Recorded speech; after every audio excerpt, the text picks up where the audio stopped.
You've chosen to stay put. You've chosen complacency over uncomfortability. Stuck is where we need outside assistance. The most gut-wrenching moment of stuck that I've ever experienced happened with my own kid, and you parents out there, you know that the most excruciating pain for a parent is when we see our kids suffering or struggling. It just is the deal. And I'll never forget, it was several years ago, one of my children was at a church youth event, and they were doing this, what they call, I think, like a fun run. It was kind of like an obstacle course, and so it was great fun. And so there was on the course, I was kind of following along, just out of sight, so as not to embarrass my kid, but wanting to see how he did. And he was doing great, and he's running along, and so he comes to a part of the run where they had taken a hose and just sprayed this very muddy area already and just overloaded with water. And it was like running through a mud pit. And so when you run through this mud pit, you're either going to sink into this thing, half sink into this thing, or you kind of maybe find your way through and you make it through. Well, so he's running along with his friends, and I'll never forget it. And so he's running with all of his friends, and they all kind of go through around the same time. And he goes in, and he just happened to step in one of the softest parts of the mud pit. And I mean, he just went down. It was alarming.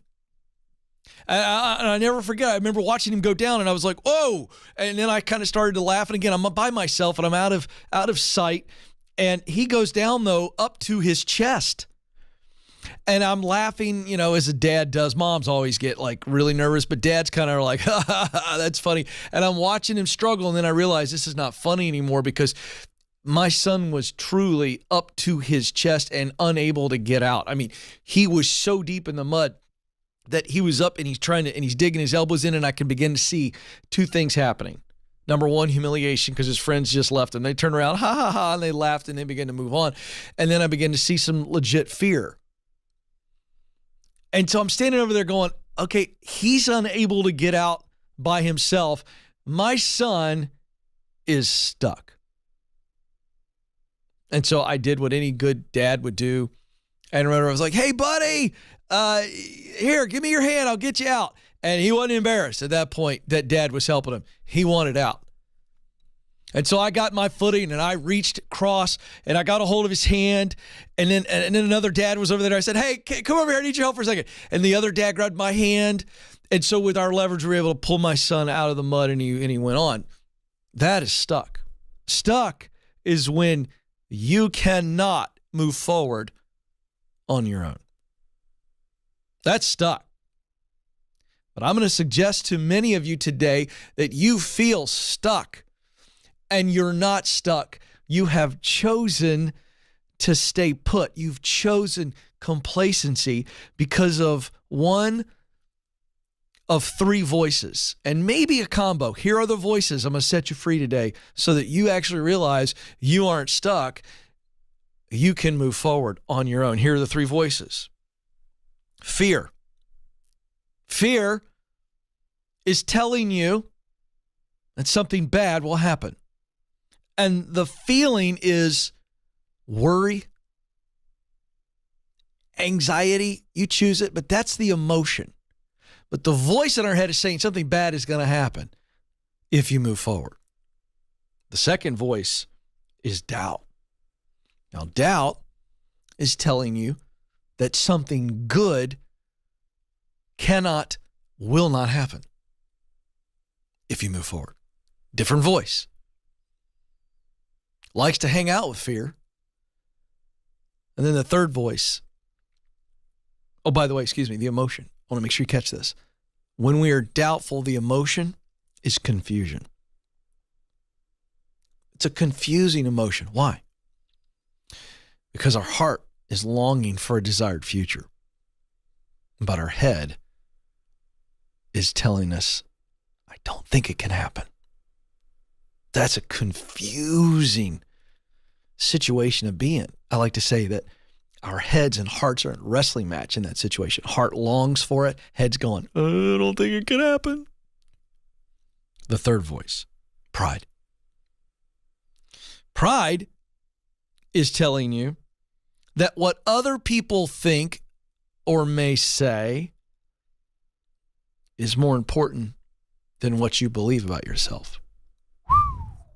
This is where parents, other family members, friends, and their dissenting opinions grab a hold of us and shut us down. What is the emotion when you experience pride? It's paranoia. You get paranoid because now you're so focused on what everybody else says, what everybody else might think, and that is a recipe for going absolutely bananas in your head because you just got all the stuff skating around. So quick review. You aren't stuck. You've chosen to be complacent. You've chosen to stay put because of the voice of fear, which says something bad is going to happen, or the voice of doubt that says a good thing cannot happen, or the voice of pride that says what other people think and say is more important than what I believe. Now, when you understand that these are just voices that have taken your focus off of moving forward, you begin to realize, oh, I'm not stuck, I've just stopped. Big difference. If I'm stuck, I need someone to reach a hand and pull me out. If I've stopped, I just need to refocus on moving forward. So how do we do this with these voices? Very simple solution. Number one, you got to identify what the voice is. Is it the voice of fear? Is it the voice of doubt? Is it the voice of pride? So once I know what the voice is, I now begin to put the voice on the witness stand.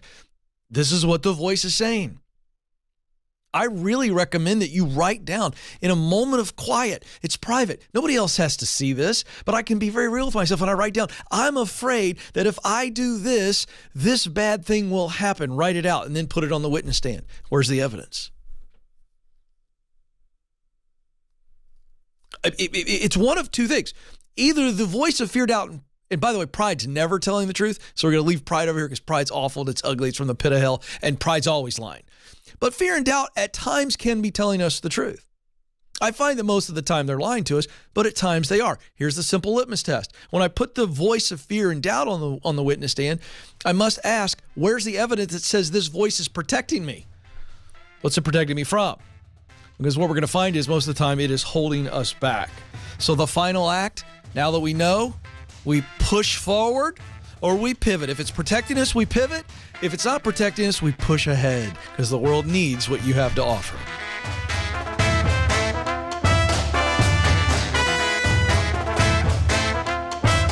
You were created to fill a unique role through your work, but it can feel overwhelming to figure out what that is. That's why I created the Get Clear Career Assessment. In just 15 minutes, you'll get customized results that clarify what you do best, the work you love to do, and the results that motivate you. All this helps you discover what you were born to do. And you'll get a list of professional possibilities to help you in your job search. To get started, go to kencoleman.com/assessment.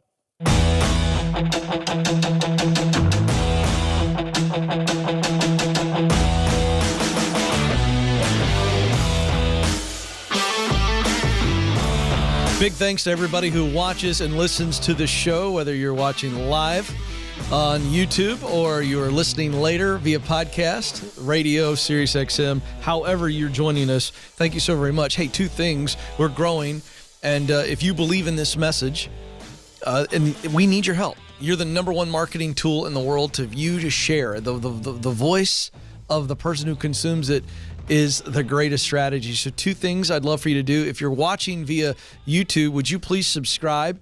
And then would you share the show? And if you're listening via podcast, would you follow us? And then also share an episode or link to the show. It's very simple to do. Thank you very much. Well, I want to do something different today because I think it calls for it. I heard the sad news over the weekend that President Jimmy Carter had been moved into hospice care in Plains, Georgia. And I immediately went back to, Joe, I don't remember what year it was. I'm going to say it was 2012. It was 2012.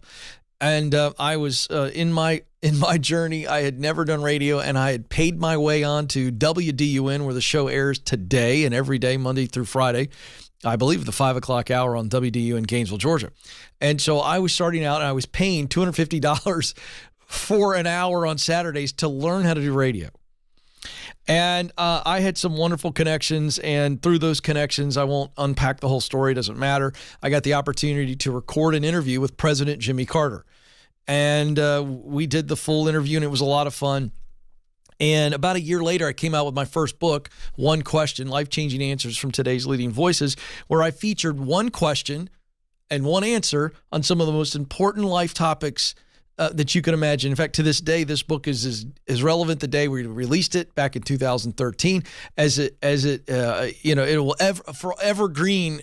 It will be forever an evergreen product. And so anyway, I was thinking about this morning, and I think it's very relevant because we opened up the show talking about being complacent. And we are complacent. We choose complacency over being uncomfortable with having to move forward. Life has changed. Something's different. And fear and doubt and pride show up in those moments with the attempt to keep us from moving forward. And so I thought to myself, you're looking at a guy who even the kindest of historians would say his presidency was not a wild success. That's the kindest version. His presidency was failed if we only measure it by did he get reelected? And he did not. So last time we saw inflation as high as it is now. It was not a wild success. And so the day that I got the chance to interview President Jimmy Carter, it was an honor to interview a former president for sure. But this is a man who reinvented himself. His staunchest critics would say he reinvented himself, and he did a lot of good post-presidency, post-politics. I'm going to give you a snapshot for those of you that are young and you kind of know the name. Some of you don't know who he is. By the way, he's the oldest living president, 98, and he will be entering into heaven very soon. So leaving the presidency in January 1981, he could have easily chose a life of speaking gigs and getting paid well and taking advantage of the office of the presidency and just kind of fading into history. But he didn't. Beyond the Carter Center, which was about international conflict resolution, and he stayed on the scene in the Middle East for certain. He also got very involved with Habitat for Humanity, lended tremendous credibility and publicity to a wonderful organization. And you've seen the videos of him out on the job site with gloves and hammering nails and the whole 9 yards. He reinvented himself there. He went on to be a distinguished professor at Emory University in Atlanta, kept teaching. He was even awarded the Nobel Peace Prize in 2002. And so a man who was not an admired sitting president, in the days to follow, you will see that he became a man who was admired post-presidency. And so that day, I asked him several questions, but I'm going to set up a question that I asked him in the book, One Question. And this was the question. How can we continue to move forward and reinvent ourselves in a new season? And I'll read just a bit of his answer. He said, a number of years ago, I wrote a book called The Virtues of Aging, and I realized that a lot of people in our country retire in their 40s, 50s, and 60s, and they have 10, 20, 30 years ahead of them. What are they going to do with that time? Sometimes we have a very discouraging experience in our lives. For example, I wanted to be president for a second term, and I wasn't reelected. You have to make a decision about what you're going to do when you have a plan that is terminated. You just have to look at where you can spend the rest of your life, your daily existence in the most productive, enjoyable, adventurous, unpredictable, and gratifying way. We have to decide how to accommodate changing times in life, and all of us are confronted with changing times. As we age, we often slow down, or at worst, we begin to shut down. This is the thought that I'm having. I just look at my own parents now in their 70s. And my dad is slowing down more than my mom is slowing down, literally and physically. I was talking to him last night, and they're walking 5 miles every day. I'm very proud of them. They're doing great. And my mom was talking a little trash on the phone. And I thought it was pretty great because she's awesome. She was like, yeah, I tend to walk faster than your dad. He's always telling me to slow down. And my dad's like, yeah, if I don't tell her, she'll just take off. I said, Mom, leave his butt in the dust tomorrow. Let's just see how he does.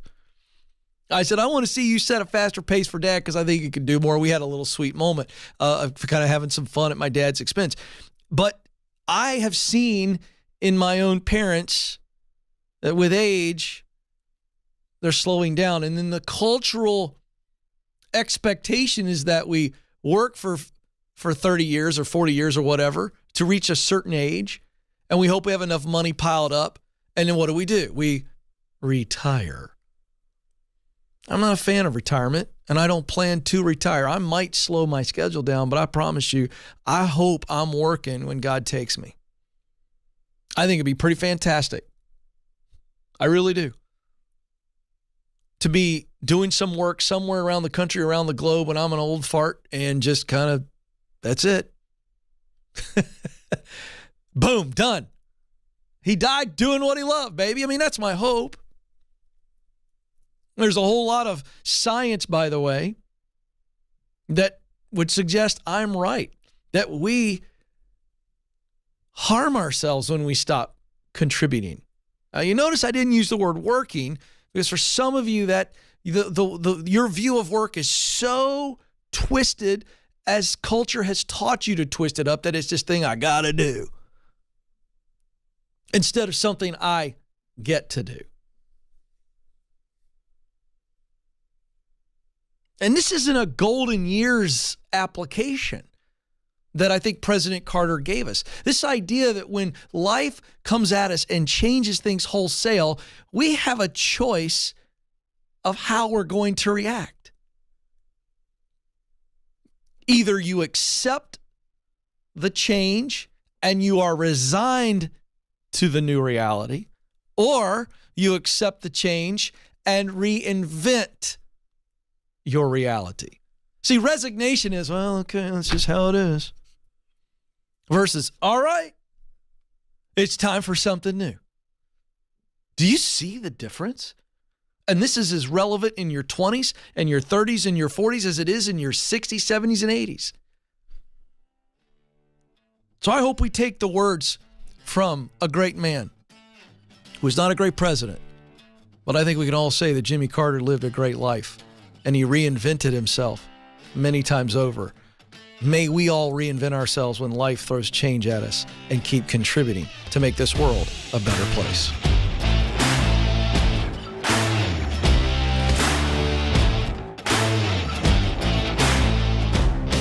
If the thought of attending a networking event makes you break out in hives, you're not alone. And I'll let you in on a secret. Networking in the traditional sense doesn't work, but genuine connection is all about relationships. That's why we created Networking the Right Way. This free guide is the low-pressure, high-impact way to overcome the awkwardness, build real relationships, and turn your connections into opportunities. To get the guide, go to kencoleman.com/network.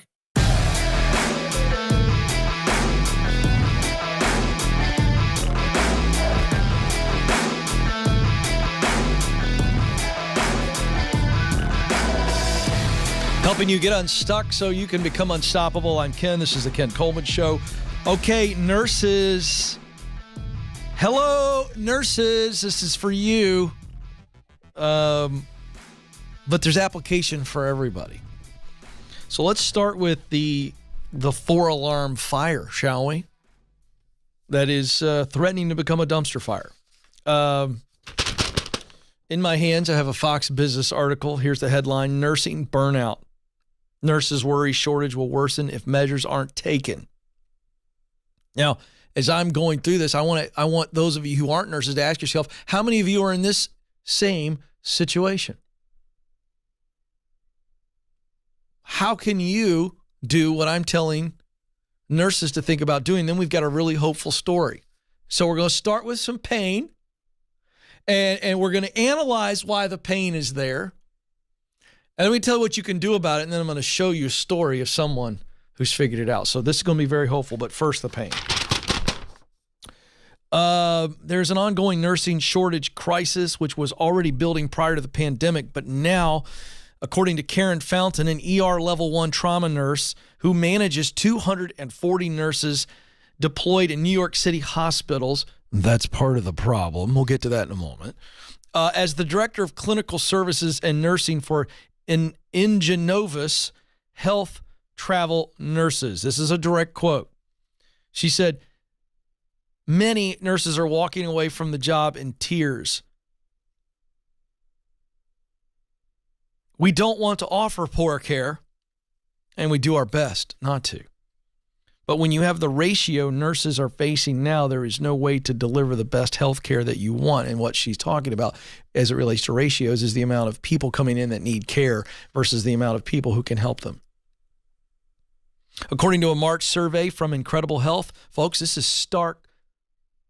This is going to freak some of you out, and it probably should. 34% of nurses surveyed said it's very likely they will quit their jobs by the end of the year. Now, I pride myself on being a very positive, optimistic guy, but I also am not a person who sticks his head in the sand. 34% of nurses say they're going to quit by the end of the year. You just do the math on that. That's a problem, folks. About 44% of nurses said burnout in the high-stress environment is the driving force behind their decision to quit. This is a solvable problem. So instead of being afraid, we ought to be outraged. Last I checked, CEOs of hospitals are making a lot of money. Healthcare's big business. And the people who are on the front lines, our nurses, are saying they're going to walk away from the battle, not because they're bad people, but because they're walking wounded and they feel they're going to die and they got to take care of themselves. I don't mean die physically. I mean die spiritually. Their soul is being sucked out of their body. I don't fault these nurses. Where are all these geniuses in healthcare? All these people making money hand over fist. I know my healthcare went up. Did yours? You're telling me this isn't a solvable problem? You tell me that's burnout, which is all emotion. It's all real. But burnout is an emotional state that comes from feeling hopeless and helpless. You give people help, watch their hope go back up.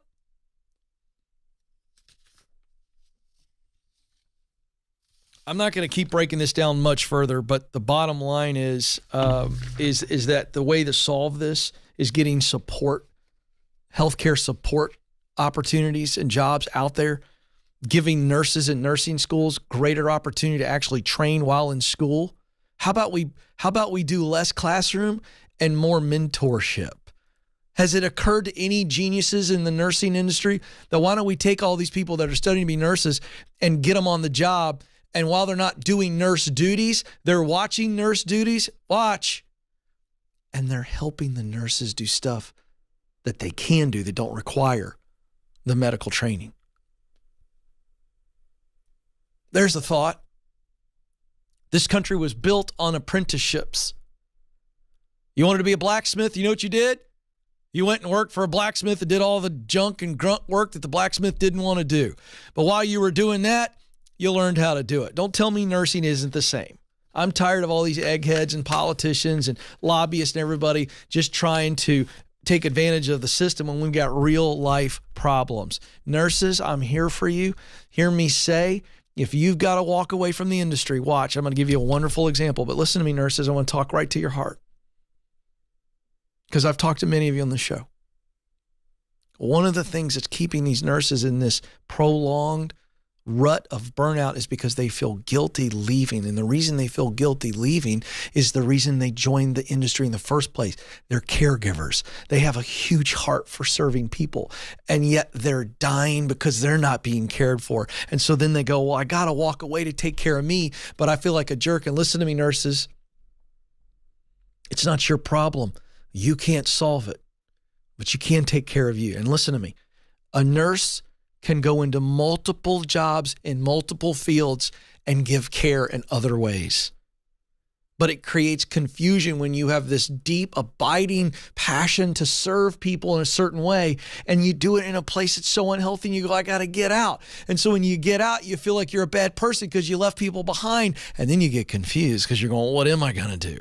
And I would just tell you, your nursing skills, your nursing experience make you tremendously valuable in other places. So you get your head up high, shoulders back, and you walk into a healthy environment. Now, another story, and let's give you some hope.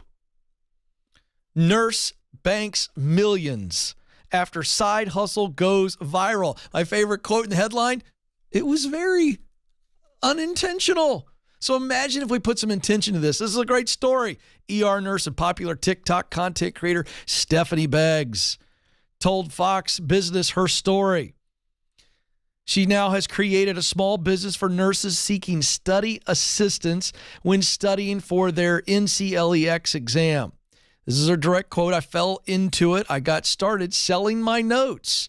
How it started for her is she was studying for the board's exam, and it was right when the pandemic happened, so she didn't have anybody to study with. So she would teach.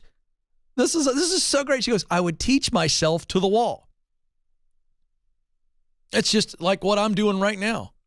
We got some awesome live studio audience members out in the lobby today, but I'm looking at a camera and I'm teaching to a big black window, and I'm teaching to myself for you to get it. So she's teaching herself, and she recorded it so she could watch it back later. And that's how she studied. Well, she decided to share one video and it went bananas. So she put it on social media. They loved it. And then she said people started asking her if she would sell them her study sheets. So she created a shop on Etsy that became viral. And so now I sell study sheets.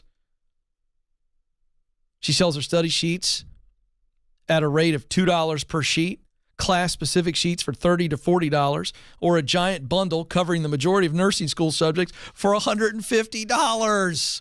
And she's making millions. How did it happen? Yes, it was unintentional, but I want you to get the real truth of where a good business idea comes from. She was solving her own problem. Her problem was she didn't have anybody to study with. So she thought, I'll tell you what I'll do. I'll get out my study sheets, and I'm just going to put a camera in front of me, my phone, and I'm going to read to the wall, and then I'll watch it back later so that I've already kind of recited what I need to get, and I'll listen to it and watch it. It'll be a little easier. And then she just decided, well, I'm going to share this on social media. She didn't have a business plan, but you know what she had? She had a solution to a problem that turns out a lot of people needed a solution for. It's that simple. So I want to bring this back to everybody. You're looking for that side hustle? You want to work for yourself? Hey, here are 3 questions to answer. What's the problem I want to solve? Who are the people attached to that problem? What's the solution that I can bring to that problem? There's your idea. Go, go, go.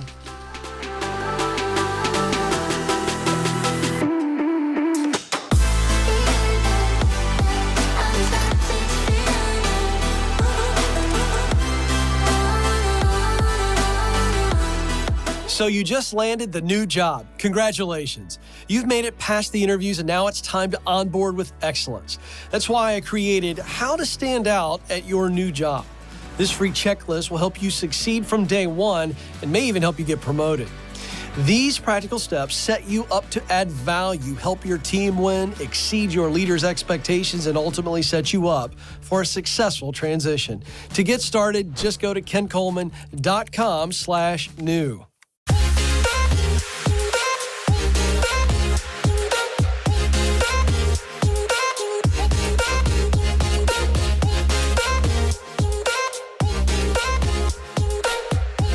Parts counselor, coach, and cheerleader. I'm Ken. This is the Ken Coleman Show. Time to coach some people up. Let's go to Colleen, who joins us in Fort Worth, Texas. Colleen, you're on the Ken Coleman Show. Hi, how are you? I'm living the dream. What are you doing? I'm also living the dream, just enjoying a sunny day. Well, that's very nice. How can I help? Yeah, so I'm not sure that I'm in the right career, but I am using my giftings and my talents. The disconnect is just at the results. Oh, okay. So what are you doing now? Paint the picture for me.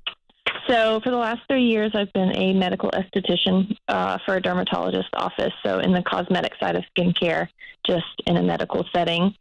And I came into it and very quickly realized, man, I'm really good at this, and I think I really shine when it just comes to connecting with women, and I have always known that I wanted to work with women specifically. Are you better at connecting with women that are sitting in your chair, or are you better at scraping the face and whatever else is involved with all that stuff? I know just enough to get myself in trouble with estheticians. Yeah. Yeah, that's it. Connecting with women. Yeah, and so that's what's leading me to ask you, what is the result of your work? How would you define your work right now as a medical esthetician? What are the results of your work? Well, someone coming to me with a cosmetic concern, and me doing the work to find them the solution or solve that problem for them. So we're solving a issue on the face. Yes. But that's not the result that gets you the most juice. Yeah. Yeah. So tell us, what are the results that you really want to produce? Yeah. And for who? So for who, I really want to help people who can't offer me a thing back. Interesting. Go deeper. Yeah. Go deeper. I'm not a salesperson. I probably give away more than I sell, and so you're supposed to sell products to them? Yeah, well, that's part of it. Okay, but again, talk to me about the people you really, really want to help, because that's going to answer that results question. Because I appreciate what you're saying. You're not going deep enough. Saying I want to help people who can't give me anything back, that's a style thing. That's a philosophy thing that it will inform the results, but it's not deep enough. Who are the people that you really want to help? Because that's the answer to the results question. Who are the people? Be specific. What problem do they have? What desire do they have?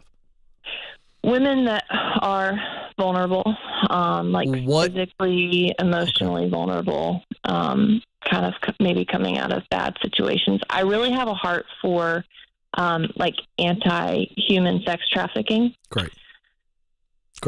There's the answer. Yeah. High level, because this is important.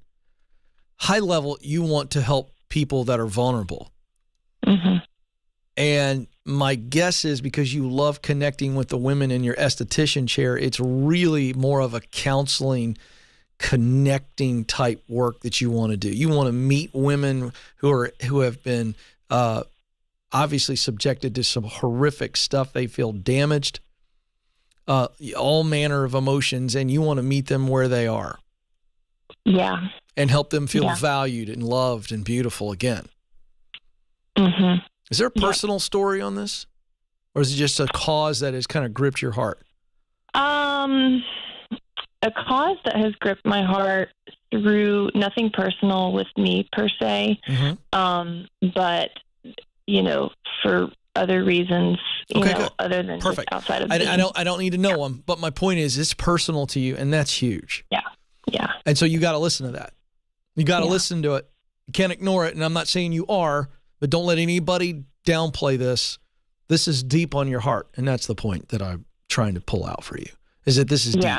So this is exactly what. So the results that matter for you are one of I'm just going to call it connecting, counseling. I'm not going to try to pin you into a corner on a career path, but we're going to start with beginning to see in the Fort Worth, Texas areas where we start, just so it doesn't feel so intimidating. We want to use the law of the zip code, which says everything I need to get started is already around me.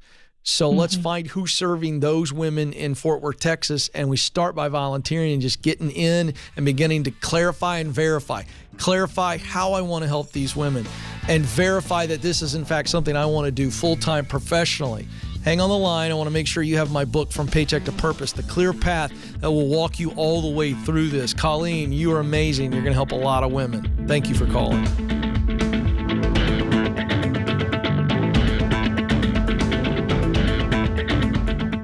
Did you know that just like a product, you have a personal brand?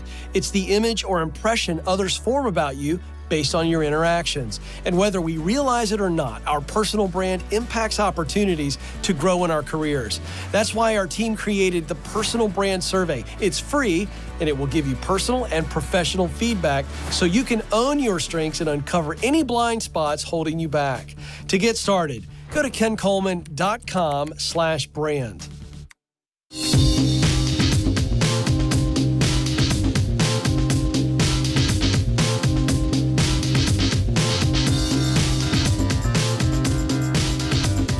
right, what if I told you, folks, that in about 10 to 15 minutes, you could get customized results, a true report on what you do best, what you love to do, and what results motivate you? Would you take that? Well, you're in good hands today because we created the Get Clear Career Assessment, which does that for you. This is the actual printout, but you get a digital copy, and it gives you a purpose statement that is highlighted with your specific top 3 talents, things you do best, top 3 passions, work you love to do, and then your driving motivator. In other words, results that get you fired up, get you out of bed. And this is all customized to you. And then we also give you a list of professional possibilities. These are idea starters. They are not conclusions. And it gets you going. To get it, go to kencoleman.com/assessment. kencoleman.com/assessment. And right now we got Sarah on the line in Columbus, Ohio, who took the Get Clear assessment. She needs a little bit more help. So we're going to do that. Let's go to Sarah now. Sarah, you're on the Ken Coleman Show. Hi, Candace. Hi, how are you? I am living the dream, Sarah. How are you doing today? I'm trying to get there. You're going to get there. I'm here to help. All right. What's going on? So I took your, I just want to get some clarity. I took your Get Clear assessment, and I did go to school for a dental assistant, and I've always thought I would want to be a dental hygienist, but I'm not too sure anymore. Okay. Give me your results of your assessment. Read them to me slowly so I can write them down here. Top 3 talents. Just read your purpose. Yep. Top 3 talents, things you do best. Go. Imagination, justice, and compassion. Okay, hold on. Imagination, justice, and compassion. That's what she's really good at doing. You agree with that, by the way? You agree with those results? Yeah, but I'm not too sure about the justice part. I'll explain it. I'll explain that. All right, let's go with passion next. The top 3 things you love to do, the type of work. What do you got? Leading, creating, and making. Leading, creating, and making. Anything in that list that you're not sure about? The making part. Okay. All right. We'll go through that as well. All right. And then your driving mission, your number one motivator. What is that? Creation. Okay. Do you agree with that? Yes. I even heard a smile on that one, I think. Did I hear a smile? Yes. Oh, yes. I love it. Okay. Now, for everybody that's listening, you got to go back in your report, and I'm going to read to you. I'm going to go to the glossary, but justice is the thing you're not sure about. And I created this assessment myself. I actually did it. I wrote this stuff. I spent 2 years working on trying to come up with words that would in some way define all of the talent in the world. It's very hard to do.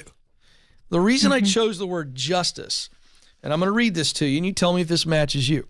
You have a strong sense of right and wrong, and you're quick to defend the vulnerable. Is that true? Yes. Okay. You have a high justice meter, and you can imagine yourself in other situations. That's empathy. Is that still true of you? Yes. You're good at protecting the weak and challenging injustice. You stand up against people who are abusing others. Is that all still true of you? That part, I'm a little nervous when I try to stand up because I don't really stand up for myself. Yeah, but you want to, is the point. Yes. All right, yes. That's what we're saying.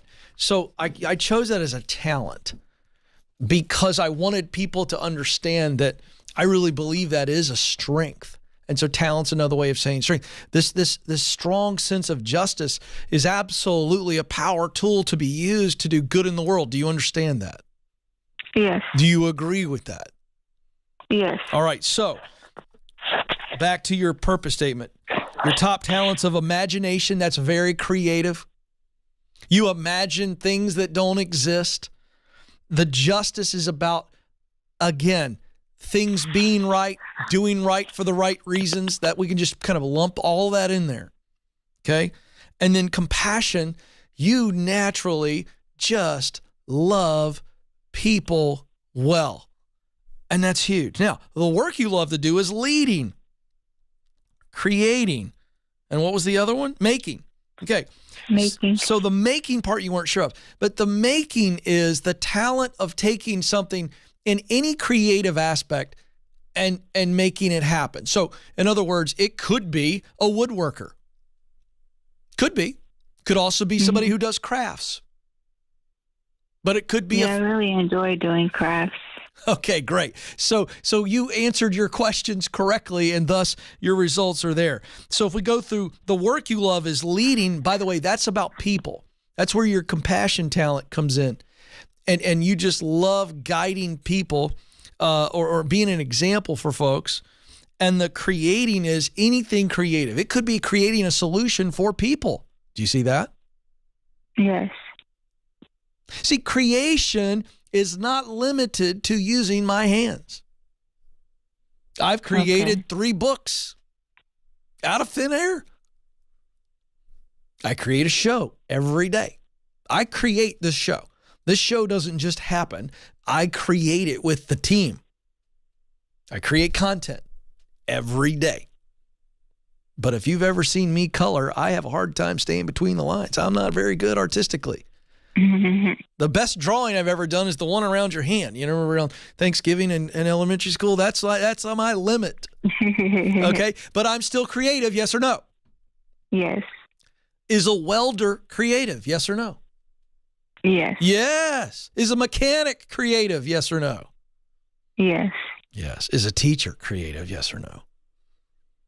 Yes. Yes. So we're all creative. Now, the word creation shows up twice in your purpose statement. I was created to use my talents of imagination, justice, compassion to do the work I love, leading, creating, and making, all for creation.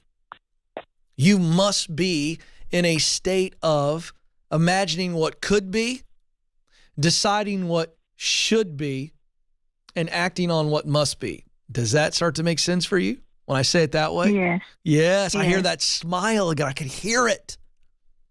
So it comes down now to ideas. And where do ideas come from? So you know who you are. This purpose statement is absolutely spot on, isn't it? Yes. Now, how do we create a job description based on that purpose statement? Well, we take the purpose statement, we read it over and over and over. I want you to read it 2 or 3 times a night before you go to bed. I want you to read it first thing in the morning and begin to see it and believe it, that this is a high-level job description. So I need to be spending most of my day using those top 3 talents, performing those top 3 passions, and creating results that are all about my creativity. I must be creating creative things. So we start there, all right? So then we go, okay, here's where the ideas come from. I want you to write these questions down. Who are the people I really want to help?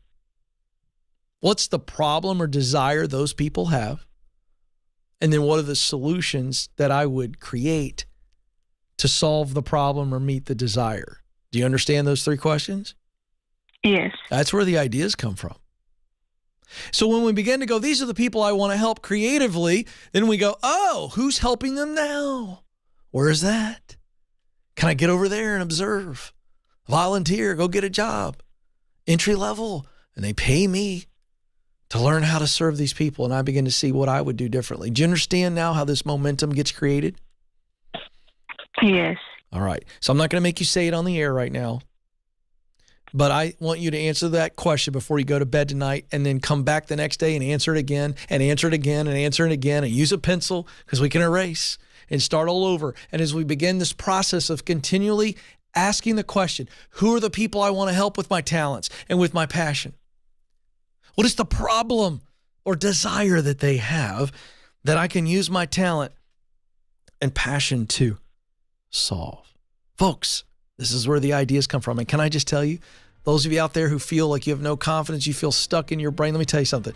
This assessment, the Get Clear assessment, and those questions, who do I want to help? What problem do I want to solve? What solution I want to provide? Guess what the heart does? The heart begins to reveal answers, and you can't stop it. Press on. Thanks for listening to The Ken Coleman Show. For more, you can find the show on demand wherever you listen to podcasts and watch the show on YouTube. You can also find Ken across all social media by following @Ken Coleman.